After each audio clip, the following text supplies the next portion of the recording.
ისრაელის სამხედროები ღაზის სექტორში იერიშების ამსახველ ვიდეოს ავრცელებენ. ბოლო ინფორმაციით გასული 24 საათის განმავლობაში ისრაელის არმიის თავდასხმებს 52 ადამიანის სიცოცხლე ემსხვერპლა. მათ შორის 36 თავშესაფრად გადაკეთებულ სკოლაზე იერიშის დროს დაიღუპა.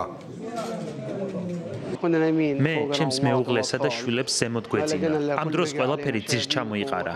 ქვები, ფანჯრები, გიჟებივით გამოვცვივდით გარეთ. როგორც თქვენ ხედავთ, სკოლას 4 რაკეტა მოხვდა.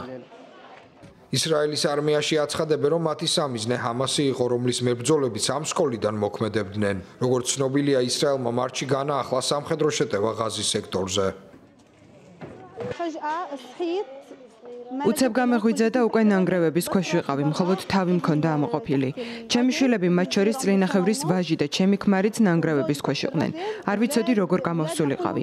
ზემოდან ვიღაცის სისხლი გვეწვეთებოდა, არ ვიცით ვინ დაიღუპა. ჩვენ ზემოთაც ცხოვრობდა ხალხი. ყველგან ნანგრევებია, მუდამ დაბომბვა და შიში. ჩვენ აქ იმისთვის მოვედით, რომ უსაფრთხოდ გვეგრძნო თავი. რადგან ეს ჩვენ სახლებში შეუძლებელია, თუმცა უსაფრთხოდ არსად ვართ, სადაც არ უნდა წავიდეთ.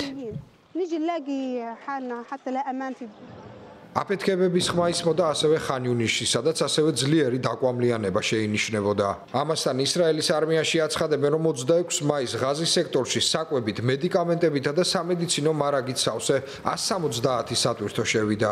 გაეროსა და დახმარების სხვა ორგანიზაციების კუთვნილი სატვირთოები უსაფრთხოების მკაცრი ზომების გავლის შემდეგ ქერემ-შალომის გადასასვლელიდან შეუშვეს.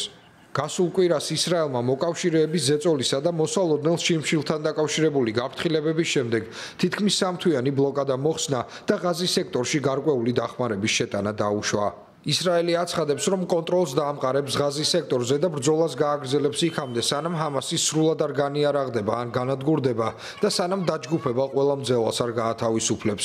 როგორც ვარაუდობენ, 58 მძევალიდან 13 ჯერ კიდევ ცოცხალია.